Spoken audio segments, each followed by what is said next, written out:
Hello and welcome back to another episode of my MotoGP 20 career mode here for our third season in the MotoGP class. And this episode is going to be round 5, so the French Grand Prix at Le Mans.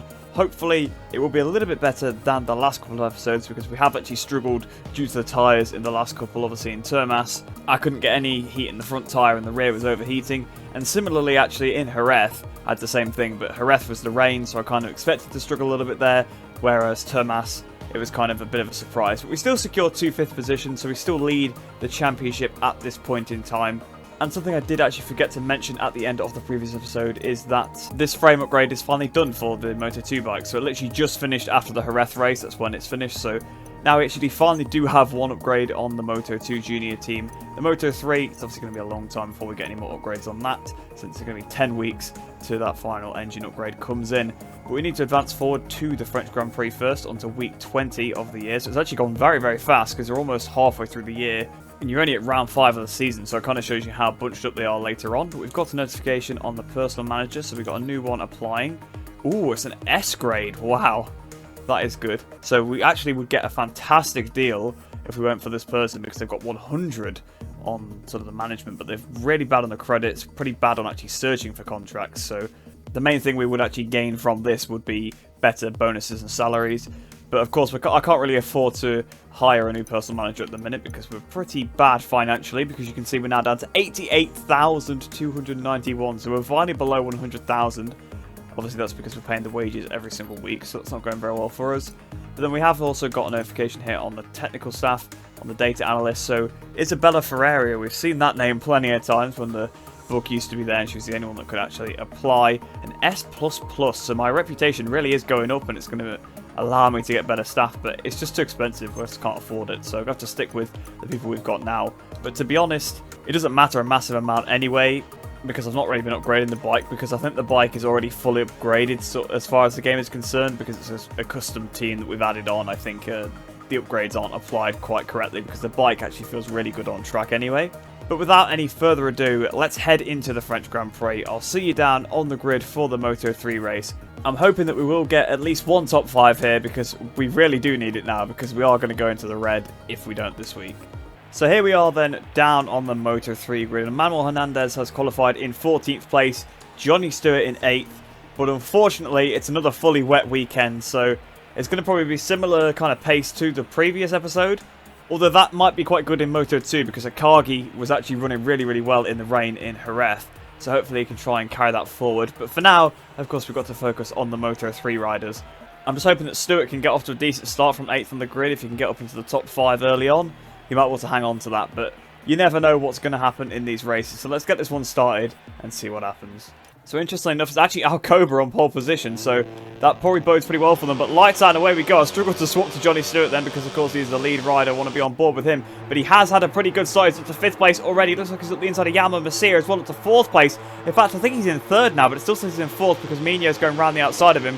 So he was pretty much 3rd place for a second there as they break down for this, I think it's turn 2 or is it turn 3. The first couple of corners are all the sort of one long corner, but he's up into 3rd place. Johnny Stewart actually has had a fantastic start here in the rain at Le Mans. Hopefully he can try and hunt down Jeremy Alcoba in front of him, but Sergio Garcia currently leading the way. So the rookie, well, not the rookie, sorry, I don't know where I'm getting that from. The revelation really of this season, he's been pretty good so far on the gas in real life.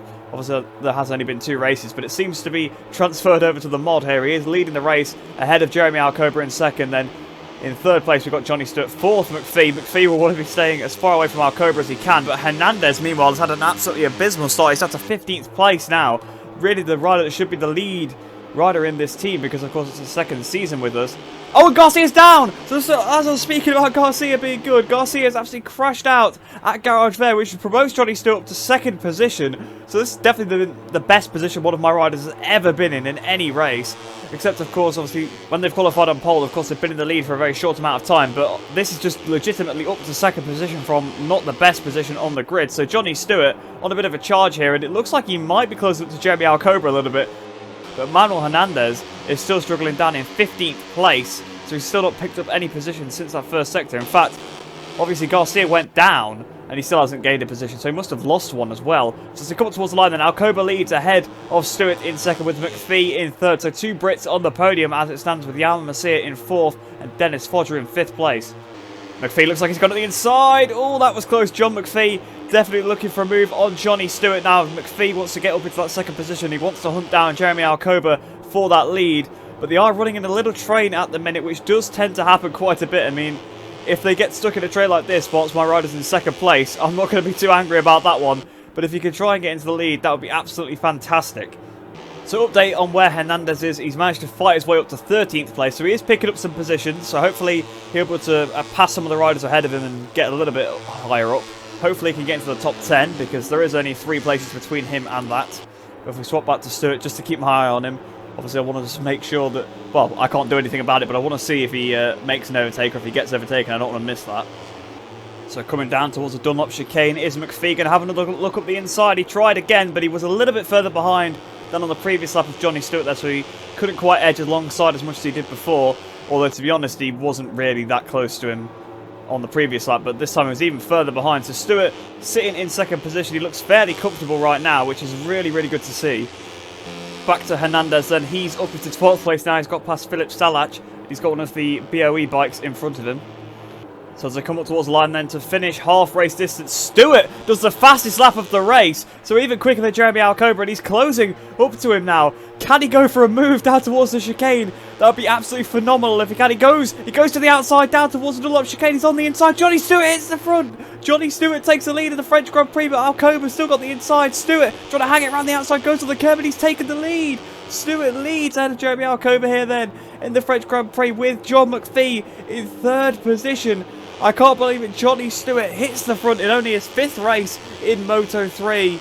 I thought his ride in Austin was impressive, but this is next level, and he's pulling a bit of a gap on Alcoba here as well. Just stay on the bike, Johnny. Don't make any mistakes. And I think Alcoba might back McPhee up a little bit, because I think Jeremy might be struggling compared to Johnny here. So Johnny, he might be able to bring this one home. Of course, there is still over 2 laps to go, so I don't want to speak too soon, but I really, really hope he can.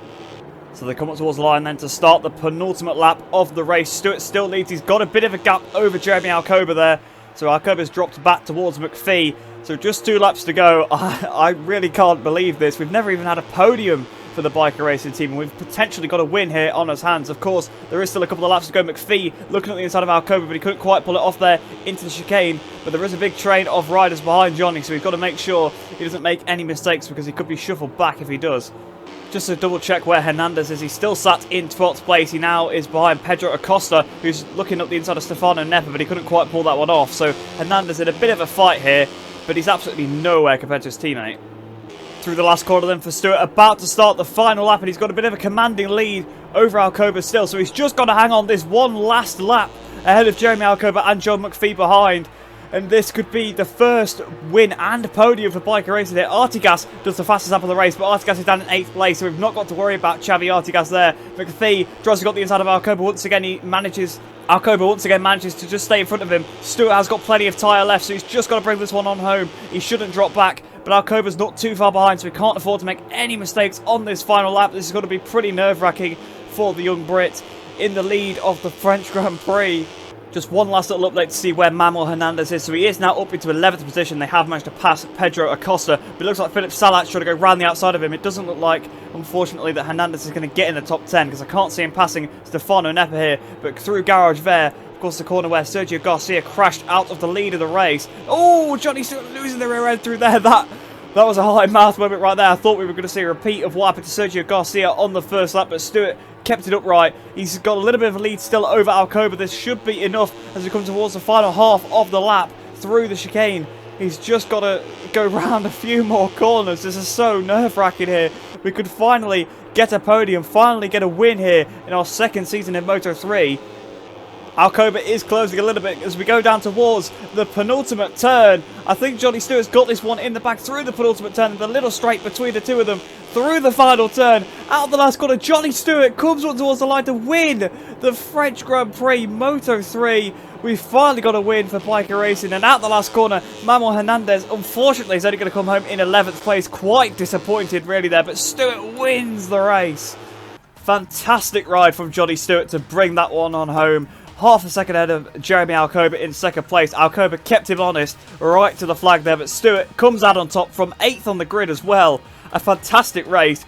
He kept his nerve. He didn't make any mistakes at all. I didn't see any anyway. Of course, he lost the rear a couple of times, but it was extremely slippery conditions. He didn't run wide at any point, so fantastic ride for Johnny Stewart there. That's 25 points for Biker Racing. And of course, Manuel Hernandez down in 11th place, 7.4 seconds behind Johnny Stewart. I did expect a little bit more from Manuel because they've been fairly evenly matched in the last 2 races, but this time Manuel could not hold a candle to Johnny. So looking at how that shakes up the championship standings, then Darren Binder continues to lead the championship ahead of John McPhee in second place. In fact, actually they're tied, 0 points between them, so extremely close there. Jeremy Alcoba jumps up to 3rd place in the championship, only 15 points behind the 2 Petronas riders. Stewart moves to 6th place now with 58 points, only 26 points away from Darren Binder. So if he can keep this form up, it's not impossible that Stewart could fight for this championship. But of course, it is a wet race. He hasn't really shown this kind of form before, except in Austin, where he was extremely strong as well. But he's never been on the podium, never got a win until now. This could be the start of many. I'm hoping that it will be, but you never know what's going to happen ahead. But he's not totally out of this championship hunt yet.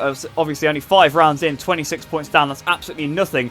Sergio Garcia moves down to 7th. Andrea Mino down to 8th, of course, with Garcia crashing out of the lead of the race. Manuel Hernandez stays put in 9th place and with 35 points. Only 9 points ahead of Lorenzo Fallon now, though. And we move up to 2nd place in the team's championship then. So I was saying in the last episode that we could fight for that 2nd or 3rd place potentially. And here we are, we're now actually 2nd place in the team's championship, tied with Indonesian Racing Gresini. Of course, with Alcoba bringing home that 2nd place. We move ahead of 658 and we move ahead of Red Bull KTM Io, but we're all extremely close. But finally, we've had a pretty good race. I'm very happy with that Moto3 race. Quite disappointed with Manuel Hernandez to only finish in 11th place. But we have got a podium at last. We've got a victory as well. They both came at once. I wasn't expecting that. I was expecting to maybe get a podium at some point and then maybe fight for a win later on. But Johnny Stewart wins the French Grand Prix. But let's head into Moto2 now. Hopefully we can try and get some points here. I'm assuming Akagi will probably be the lead rider, but Jackson could spring a surprise. So let's see how they get on. So here we are then on the Moto2 grid. We've got Daisy Jackson down in 18th place on the grid. Tomatsu Akagi up in 7th place. So Akagi once again doing a pretty good job in qualifying. Jackson really just seems to be struggling with the adaptation to Moto2. But hopefully Akagi can have another good ride. Of course, in Jerez he was absolutely magnificent, I thought. Of course, in the end only getting 13th place. But that's still the best finish of the season for the Moto2 team. And throughout he was extremely fast. So let's get this one started. Hopefully he could try and bring us home a good result, but I'm not expecting to match the Moto3 result, that's for sure. So then swapping to Akagi, waiting for the lights to go out here at the French Grand Prix. Lights out and away we go. Akagi once again has got off to a pretty good start. He's still 7th place, but he has gained on the riders ahead of him. Getting a bit of substitute with Marco Bezzecchi. He tries to go around the outside. There's Jake Dixon on his inside as well. Dixon actually got through. He's down to 10th place now. He's kind of been hung out to dry a little bit of contact, I think, with Aaron Canet in the middle of the pack through the chicane. Then there's a crash. There's a crash. One of the Intact GP bikes is down, and he has a bit of contact with Xavier here as well. His bike on the exit. Hopefully, no one was caught up in that. I don't think they were. I think it just was the Intact GP bike themselves that fell off. Daisy Jackson got through it as well. I was hoping that she got through because, of course, in Argentina she did crash. But Akagi down to 13th place here, so it's not been the best start for Akagi. Not like the start he had in Argentina, of course, or the start that he had in Jerez. But he's looking at the inside of the NTS rider in front of him. Currently in 14th place. He's got a good exit out of Museum, up to 13th once again, up to 12th place now. But as we go down towards Garage there, we know some crashes can happen here, so we've got to be careful.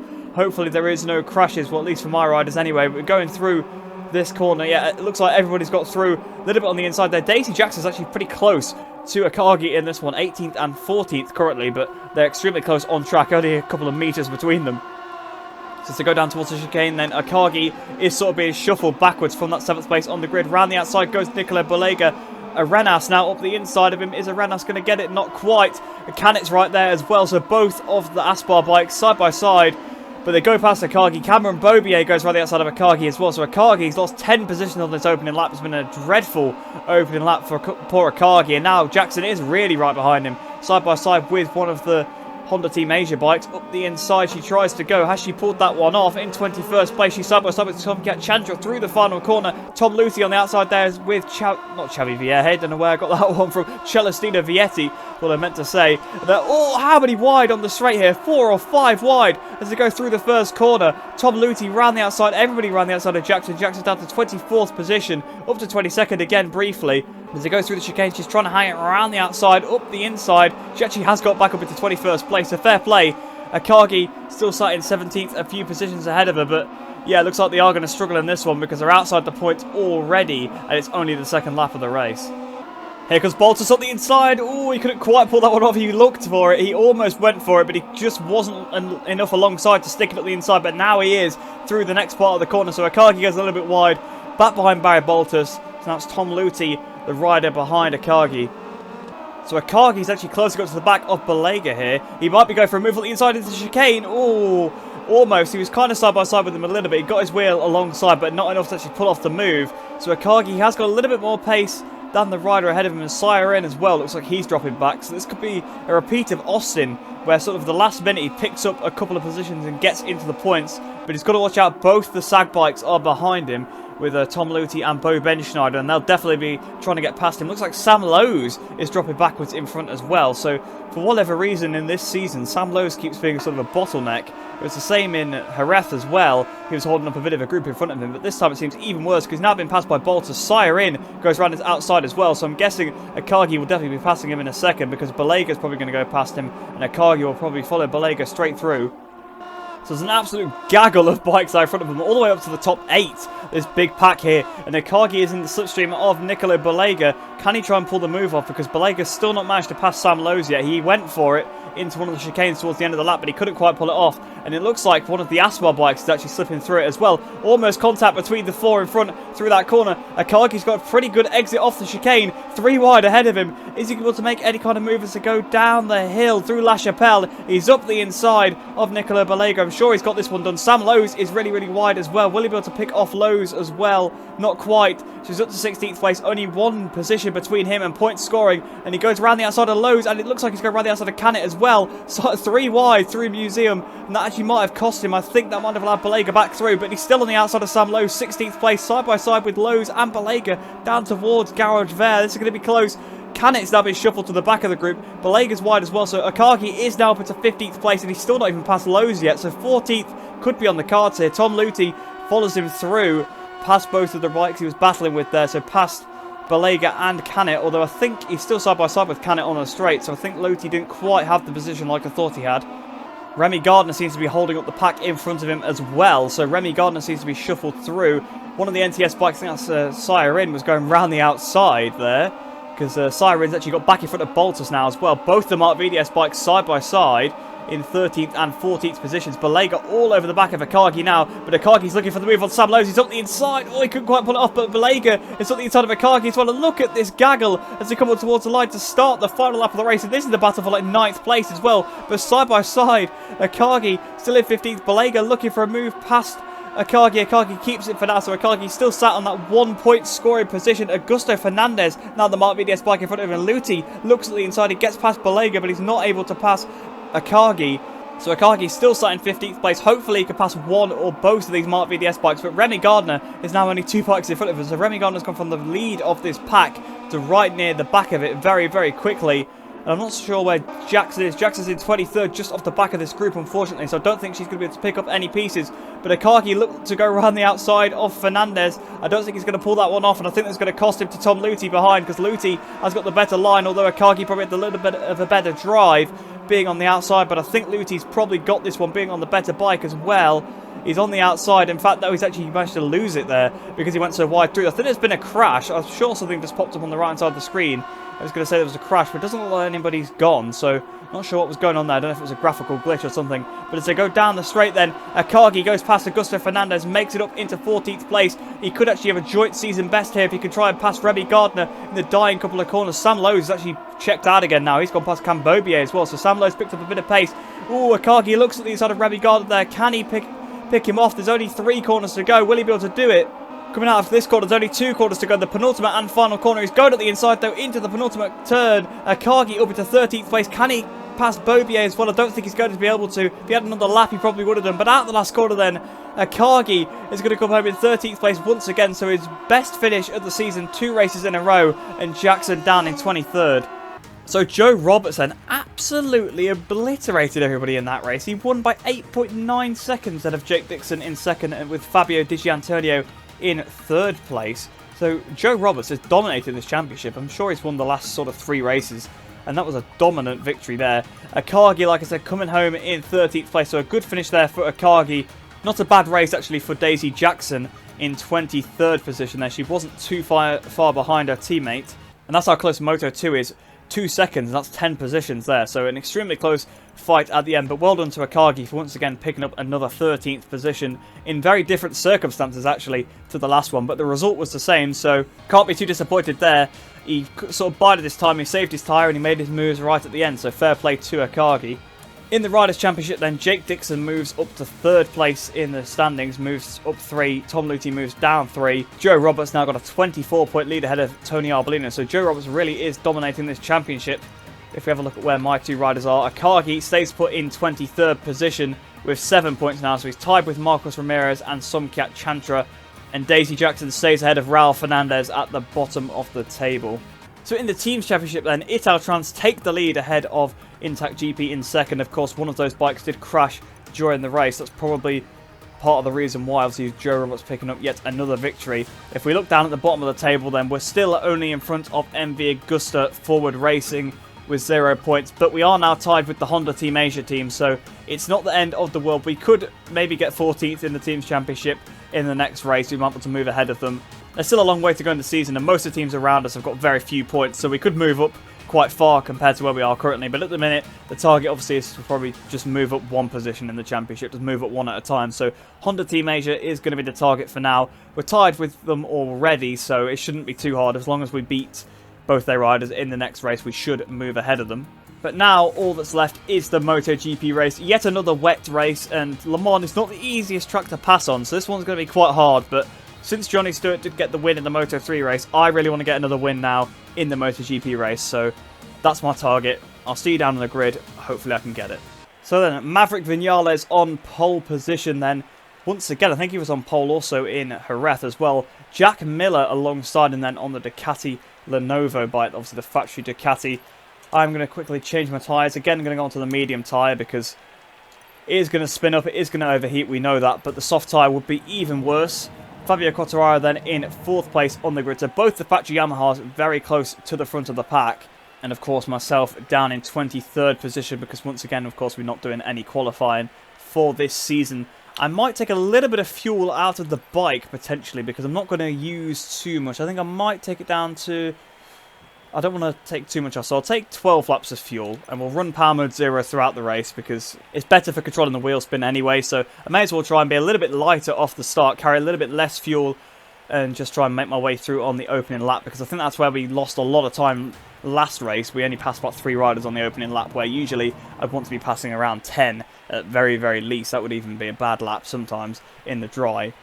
But let's get this one started then. The race goal is 15th position apparently, but I'm going for the win. I'm going to give it everything I've got. Hopefully I can actually stay with the AI this time, but they'd already cleared off by the time I got to the front last time. The French Grand Prix, the riders are spread out on the grid. The light will soon go out and the Le Mans race will begin. So then, Marc Marquez is actually down on 12th place on the grid, which is really, really bad for him. But Martin is in 3rd place once again, so we've got to watch out for Jorge Martin. He might pull away and dominate once again in the rain. But lights out and away we go down to power mode 0, of course, down to traction control 2 as well, just to try and get a little bit of heat early on. In fact, actually, I might keep it in 4 this race because I think I overheated it a little bit too early in the last race. But as we go through the first couple of corners, trying to run it around the outside, brake as late as possible. I'm going to get pitched on the inside a little bit as well, so we've only made it 1 position, but we've lost that position now. Trying to get the better exit out of the chicane. Try to pass a few riders here, past Petrucci. I think we're back in front of Savadori as well as we go through La Chapelle. We've got our teammate a couple of places in front of us on the inside of the curb there. That could have been very treacherous. Losing the rear end for a few riders in front of us on the power. As we go towards Museum, we've got to watch out you don't get pinched here as well. Another easy place to be pinched on the inside or on the outside. In fact, you could be hung out to dry fairly easily as well. Marini goes around the outside of Lecuona, but he couldn't quite pull that one off. So up into 20th place. So again, we've only taken a few people so far on this lap, but it's still a bit better than the last time. We did this, of course, at Jerez. Around the outside, there's Marc Marquez right in front of us, so our championship rival already right in front of us on the first lap, side by side with Rossi, though, at this point, and not Petrucci, Franco Morbidelli just in front of us. Obviously, of course, we've already passed Petrucci earlier on. Bastianini's not on a very good exit as Marc Marquez blasts past him. So we brake for the chicane. I'm closing up a lot to Mark there. Thought I was going to hit him up the back on the curb. Ooh, a little bit of contact with Morbidelli because I wasn't expecting him to be there, and he might actually pass me here. Bastianini, my other teammate, in the way a little bit. We're trying to go around the outside of Bastianini. Alicia Spagaro up in 13th place. Almost a bit of contact. In fact, we might have had a little bit of contact with Bastianini there, so I sort of leant on him, trying to go up the inside of Alicia Spagaro. The rear tyre actually has got a fairly decent amount of heat in it, considering we're only on the first lap, so traction control 4 probably was the best way to go on this opening lap, because I don't want to overheat the tyre too much. But we've actually had a pretty good first lap, up to 13th place. I know I said that 10 places would be bad in the dry, but in the wet it's pretty good. Oliveira had a little bit of contact with Marc Marquez there, and we've passed Oliveira. Are we going to go around the outside of Marquez? No, because I completely messed up that first corner. So we brake for the chicane, then Oliveira back round the outside, because I knew if I went in there normally he would collide with me, because that's what they do when you get on that line. But out of the chicane, we've got a better run than Oliveira, up into 12th place. So we're just following Marquez through. We've been behind Marquez for basically an entire lap. So if we could try and pass Marc, that'll put us in a good position. Although I think that would probably put Vinales as our closest championship rival at this point, because I'm guessing he's still in a pretty good position. I don't want to just sit behind Marc and finish behind him, or just finish right in front of him. I want to make progress. So we've got to try and pass Marquez as soon as we can. I'm going to look at the inside into garage there. We want to pull it off on the brakes. Up the inside into garage there. Am I going to be able to get this one stopped? Yes, I can. Up into 11th place. And Nakagami just ahead of us. Then it's Pol Espargaro. Then it's one of the Pramacs. I'm guessing that is Johan Zarco once again. So as we approach the end of the lap, then we're all over the back of the other Honda in front of us now. Takaki Nakagami trying to get the inside through the final corner. We're not going to quite be able to pull that one off, but we might be able to get it at the last corner. Miller does the fastest lap, 37.6. I do a 38.2, so we're quite far off that. But Vinales goes even faster with a 37.5. So Miller and Vinales must be 1 and 2 in this race. Around the outside of Nakagami, though, didn't make the mistake through turn 1 this lap. I suppose that would explain why my lap was quite slow compared to theirs, because it was a big mistake and it did cost me a lot of time. We're now up into the top 10 on lap 3 already, so we're already making a bit better progress than on the last one, because we're already into the top 10 at the start of the third lap, rather than, I think it actually took us all the way to lap 4 last time to get into the top 10. So Pol Espargaro up next, then it's Zarco, then it looks like the 2 Suzukis ahead of him. So Pol has just gone past Zarco around the outside through the chicane, and we've got a pretty good run on Zarco as well. And we're going to have to get the inside into this braking zone. I'm going for it anyway.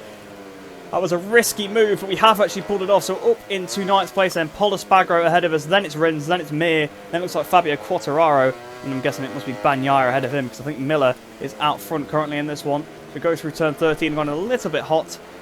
Not too badly though, I didn't go too far off the circuit. But out the last corner then, can we try and get Pol Espargaro through the first corner? Espargaro actually did the fastest lap of the race, 37.4, but I've just done a 36.9, so we actually are quicker than the AI around this circuit. It's not like Jerez, where we were actually slower in the rain. I'm going to look for the move on Pol Espargaro up the inside into the chicane. This is going to be close.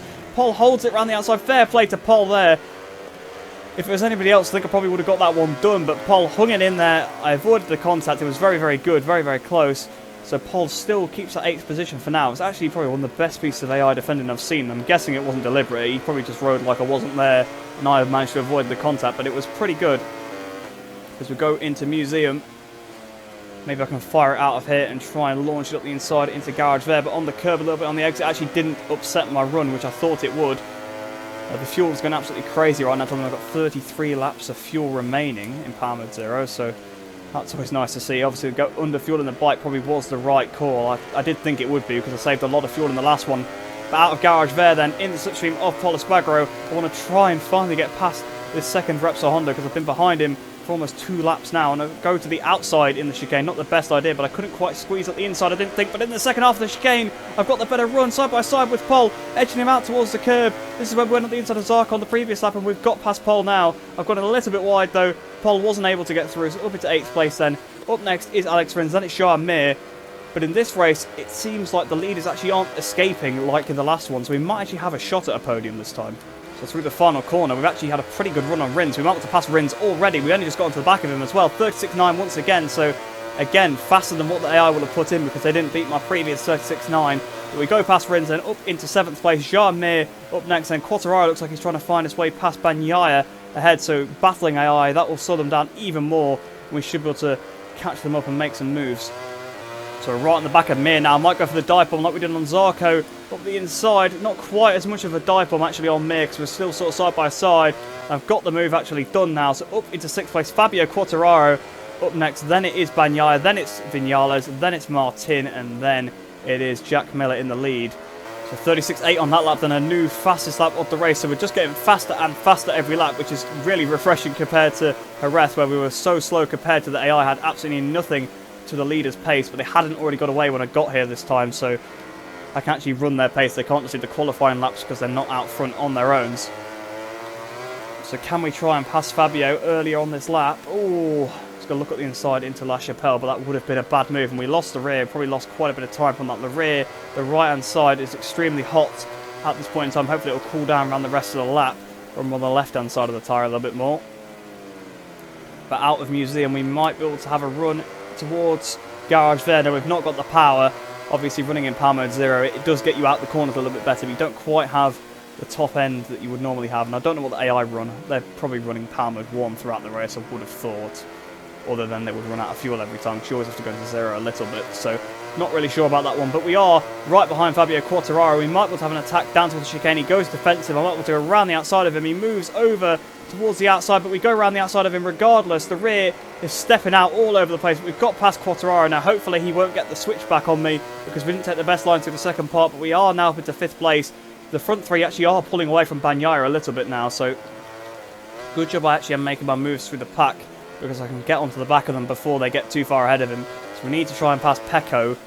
Well, ASAP. Really, we're close. We've actually hit him at the back. I wasn't expecting to hit him. We went so slow through that corner. So, yeah, that's why they're getting away. And then Pecco is actually holding up this train. So we get a good run out the last corner.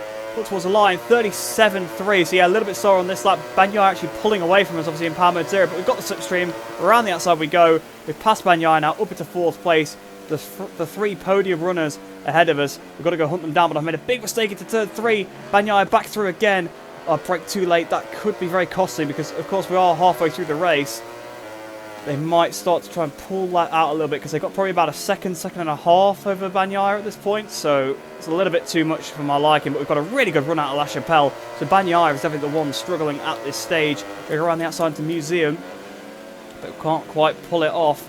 We have to try and get on the power out of Museum maybe and pass him on the run down towards Garage Verde, but he's got that straight line speed over us because, of course, we're running power mode 0, but as we go down towards Garage Verde, we passed him before we even got to the corner, so we are now up into 4th place once again. So we lost about half a lap's worth of progress there with that little mistake, but not the end of the world.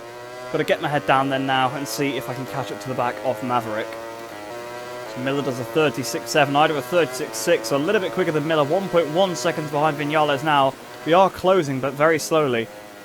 Okay, so Pol Espargaro has just done a 36.3, and he's the rider behind me. I just had a 36.9, so we've got to watch out for Pol, because he's on a charge. On this lap, we've gained so much on Maverick Vinales. I think he's struggling a lot with his tyres now, so we actually might be able to get this 3rd place after all. I thought it was completely gone and no chance of it, but look how much he is struggling. We've gained so much time on him. We were like 1.5 seconds behind him at the start of the lap, and now we're only half a second behind him. With a few laps to go, there's enough time for me to pass him if I can catch on to the back of him, so hopefully we can try and get this podium. Miller is not a million miles up the road, so if he starts struggling as well, we could potentially catch him, and he does seem to maybe being caught by Martin a little bit, so perhaps Miller is actually struggling with his tyres a tad now. As we come up towards the line then, 36.3 for myself, so actually I've just done a new fastest lap of the race, so that's probably why I was catching them up so much. Espargaro though goes even quicker with a 36.1, so it seems like track conditions are improving a little bit through the chicane. Then we're only 2 tenths behind Vinales now. I've got a really good run on him, but Pol Espargaro is closing up to me, and I am pretty nervous about that. We almost hit Vinales up the back there through that section. That is how much he is struggling, so we need to try and get past this Yamaha just to try and get on the podium, and then I need to try and put a bit of distance between us because Pol Espargaro is going to catch him at some point. I don't want to still be behind him when he does. So at the last corner then, might just stick it over to power mode 2 a little bit just to try and get the power on this straight. 36.6, so again, not a terrible lap time, but Pol Espargaro is probably going to go even quicker. We're in power mode 2, we've got the slipstream, we're going to go around the outside through the first corner on Vinales. This could be a risky move, but we're just going to have to stick with it, break as late as possible. We've gone into... No, Vinales, what have you done? Maverick has just taken the pair of us down as we go into the chicane, and Quartararo has gone down as well, apparently. So not sure how he's been involved in that one, but we've got back on. We're still in 5th position. Vinales is right in front of us. And once again, Maverick Vinales crashes into me in one of these episodes. Not sure what his problem is. I don't know how we're still in 4th and 5th places, by the way, because we both just crashed out of 3rd and 4th. I'm just going to go for it up the inside of Vinales, now sitting him up. I'm not having that. And Vinales has gone down again. So we've had Maverick Vinales off there. But I don't know what he's playing at. He's crashed into me twice so far in this season. And that was just completely stupid. I went up the inside of him, he just turns in on me, and that has definitely ruined any chance of either of us being on the podium. Well, Vinales is probably out of the race now after that additional contact, but I'm missing a wing. I've got Zarco right behind me, and this is going to be a tough one to manage home, so I'm just going to brake super early for all the corners, because I can't afford to brake late, because I'll go in wide, and a bit of contact with Zarco there. I lost the rear in the middle of that corner, and Zarco sort of clattered into the side of me a little bit. Not Zarco's fault at all, not my fault either, because I just obviously made a mistake mid-corner. Mir has made his way past Jean Zarco. I'm going to stick it up with power mode 2, just have a little bit more speed on this straight to stay ahead of Mir. It's flashbacks to Argentina, trying to keep Mir behind me whilst I've got a very damaged motorcycle underneath me. Mir goes round the outside. You might have this one back up into power mode 2 again, side by side with Jean Mir. I'm going to have to brake late into here. I've got no choice, even though I really don't want to because of how poor the bike is handling right now. Mir goes round the outside. Oliveira has now gone down as well. So many crashes right at the end of this race. Through the, 3 turns to go into the penultimate turn. Is Mir going to be able to stick it at the inside? Not quite. So we've got the defensive move through the final corner, and the rear tries to step out, but out the last corner, then it's going to be 4th place in this one. Should have been a podium, but Maverick Vinales wasn't having any of that. So then, Jack Miller won in the end, 1.7 seconds ahead of Jorge Martin in 2nd, 5 seconds ahead of Pol Espargaro, and then obviously I ended up 13 seconds behind, but that was because of Vinales' crash.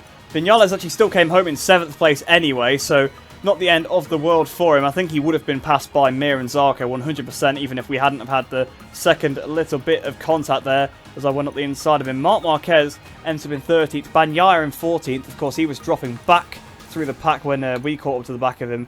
And Oliveira, Quartararo and Nakagami all retired from the race. So in the championship then, I actually extend my lead after yet another race without being on the podium, because Jean Mir moves up to 2nd place in the championship, 22 points behind me now. Marc Marquez is 25 behind, Vinales 29 behind, and Miller and Martin both move up 5 places. So Martin really is going to be the rider to watch out for, because the last 2 races have been phenomenal for him. And I'm not sure why he's doing so much better than Zarco, because him and Zarco are meant to have the same performance in the mod. They actually have the same numbers, so I'm not really sure why Martin is doing so much better than Zarco right now. But in the Teams Championship then, we're still sat in 4th place, but Suzuki take the lead 3 points ahead of the Monster Energy Yamaha team, and also tied with them is the Repsol Honda team after a good result for Pol Espargaro. And in the Constructors' Championship, Ducati, of course, continues to lead because, again, they've picked up another victory, not from me, but from Miller this time. So there's only one race so far this season that Ducati have lost, and that will be Termas, when the Yamaha's won. So a 38-point lead in the Constructors' Championship now, absolutely dominating. So we'll quickly have a look at a couple of those incidents in the race. Of course, the first one was between me and Vinales, and then obviously there was also one with Quartararo and somebody else, and then Oliveira went down as well. So we need to have a look at those. I'm not sure what Vinales was really playing at. So this is on board with Vinales, and you can see me round the outside, up the inside, I'm in front, and Vinales just turns in as if I wasn't there, trying to go for the apex anyway, and just takes us both down. I have no idea why he did that.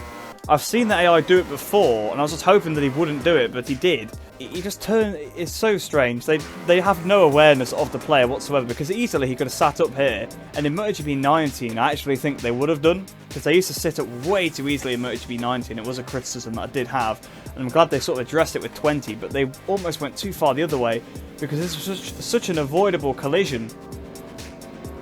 And it wasn't like I went for some crazy move that was never going to work. I was already in front. I just had to brake a little bit earlier because I was going to be on a tighter line. And he just turns in on me as if I'm not there. Absolutely ridiculous from Vinales. I've no idea why the AI do this. So this is what happened to Fabio Quartararo. It's actually a really weird crash. You see, he goes in, he loses the front, and as soon as the bike hits the floor, he immediately retires. So he must have picked up critical damage from this crash here. He tips it in, loses the front. See, right here, the front's already starting to go, and bam, as soon as the bike basically hits the ground, he's straight out of the race. So strange. But it was quite weird how both the factory Yamahas crashed at the same corner on the same lap. It's just that Quartararo crashed on his own and Vinales crashed into me. And this is what happened to Nakagami. Then down into the museum corner, he's just in front of Morbidelli. He gets a slight tap in the middle of the corner and actually then gets hit again by his teammate. So poor old Nakagami, nothing he could really do. As he tips it into the corner, in fact he's already in. Morbidelli very clumsily actually rides straight into the back of him, which almost sends him into a high side. You can see that's Vinales getting back on the bike there. And Alex Marquez is kind of taking avoiding action to that, I believe. So Alex actually was already on the outside, so Morbidelli just hits Nakagami straight into the path of Alex Marquez. And Alex Marquez was very lucky actually to stay on there. But so odd, really, of Morbidelli to do that, just completely hit Nakagami off and took him out. And finally, this is Miguel Oliveira all on his own, so really struggling in the rain, it seems, in this mod. But he goes through the chicane, a massive high side, and down he goes. That's absolutely not bizarre, because we saw that AI were losing the rear through there all the time, but so brutal. He goes on the curb here then. The rear just comes around on him, and that's it. That's all she wrote. He couldn't do anything about that once the rear started to come around. Massive high side there for poor old Miguel Oliveira. But with all those incidents out of the way then, let's head back into the career hub. Hopefully it'll be a good sight because we did get a victory in Moto3. So then, we gained 6,900 reputation points, which takes us up to 887,200 reputation. And on the credits there, we got quite a healthy amount. We got 134,510 because I got 56,250 for my race. And then with the Moto3 victory there, we got 78,260. So we only really need the Moto3 guys to start bringing home 5th places every week. And we start actually getting a fairly decent amount of money there, because 78,000 just from one rider doing good. That is fantastic. A bit of a mixed weekend on this screen here then, because we lost 576 prestige, which is a massive amount of prestige to lose. But we did actually gain 600 research data, which is really, really good. So it's nice that Jackson and Akagi are doing the programs in practice and actually getting us the research data. And in Moto3 here, we actually gained prestige. So we only gained 16 because Manuel Hernandez got 11th place, so lost us 204. But with Johnny Stewart's victory, we got 220, so we actually gained prestige here. And again, we got 600 research data, so they're really starting to actually do the practice programs. Just a shame that the Moto3 bike's fully upgraded, so they may as well not bother now. Before, when it actually needed to be upgraded, they didn't get the research data, but now, when it doesn't need to be upgraded, they finally get it. So a little bit annoying there, but at least they're bringing it home. So we actually have got a notification on the team planning for next year. It is a new team manager applying, an A grade, Irvin Zonka. So they're quite a bit cheaper than the one we currently have, but of course, like I said in the last episode, this is going to be the last season because MotoGP 21 is coming out, so no point setting up anything for the next season in the junior team classes. But that does bring this video to a close, so I hope you guys did enjoy that one. A little bit of a better race from myself there, actually got up into 4th place, should have been 3rd really, but of course we had the collision with Vinales that I'm not going to keep going on about, but that is obviously what stopped us getting the podium. We extended our championship lead, so that's always positive to see. I'm just hoping that the next race actually will be dry, so we can actually have a fair shot at getting through, because it's very difficult to actually come through from the back, especially when it's raining, because the AI just don't really experience the same sort of tyre wear, and their pace is always really, really good at the end of races in the rain, so it is quite difficult to keep up. And of course, the revelation in Moto3, Johnny Stewart getting our first podium and first victory in one swoop there. So hopefully he could try and bring home some more podium finishes, because that really would help us out. And if Hernandez could pick up the slack a little bit as well, we actually might be able to get ourselves out of this money problem. But I hope you guys did enjoy that one. Hope you enjoyed the rest of your day. Hope you're all staying safe, and I shall see you in the next one.